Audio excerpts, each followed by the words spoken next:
سلام دوستان گلم. اینجا قرار دوره هم ساده و خوشمزه بپزیم. اگه این چند روز هوا سرد شد و گلوت میسوزه و حوصلت کمه، این آش شلغم دقیقاً همون چیزیه که لازم داری. هم خوشمزه است، هم میتونه کمک کنه سرماخوردگی کمتر اذیتت کنه. تا آخر ویدیو بمون، چند تا فوت و فن دارم که آش شلغمت اصلاً بوی بد شلغم نگیره. اول از همه یه دونه پیاز رو نگینی ریز خرد کردم. داخل قابلمه مقداری روغن ریختم و پیاز نگینی رو اضافه کردم و تفت دادم تا سبک و طلایی بشه. همین پیاز داغ خوش عطره که فرق آش خونگی رو با آش بیرونی مشخص میکنه. تا پیاز تفت میخوره بریم سراغ خرد کردن هویج. 2 عدد هویج رو به صورت نگینی ریز خرد کردم.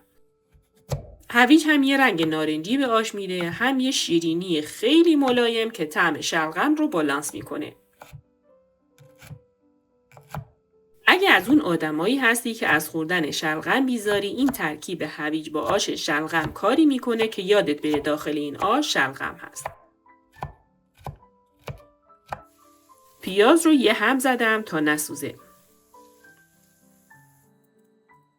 بعد 2 عدد شلغم متوسط داشتم که اول پوستشون رو گرفتم، بعد به صورت مکعبی ریز خرد کردم.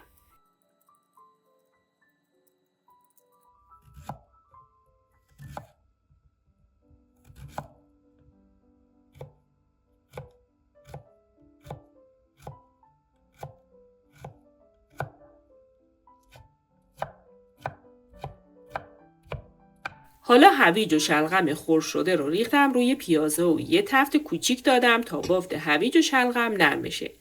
تفت دادن شلغم باعث میشه که هم زودتر بپزه، هم توی آش بافت لطیفی داشته باشه. یه نکته دیگه هم دارم برای از بین بردن بوی شلغم که توی مرحله بعدی بهت میگم. بعد تفت دادن هویج و شلغم ادویه ها رو اضافه کردم که شامل پودر تخم گشنیز، زردچوبه و فلفل سیاه بود.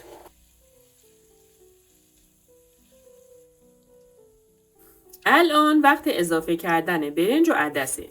عدسی که از قبل شستم و 2 ساعت خیس کردم میریزم داخل قابلمه. برنج شسته شده رو هم میریزم روش.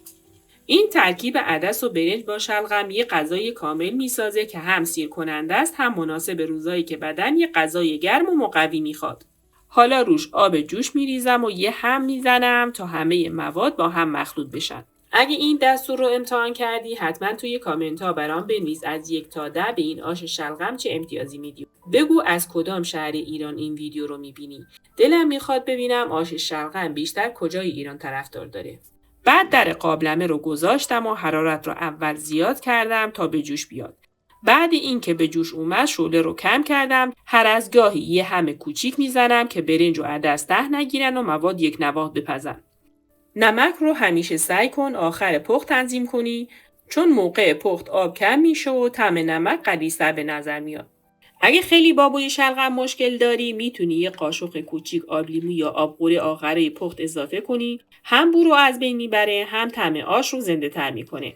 آش شلغم وقتی آماده است که شلغم ها کامل نرم شده باشن و برنج و عدس لعاب داده باشن و غلظتش نه خیلی شل باشه نه مثل حلیم سفت.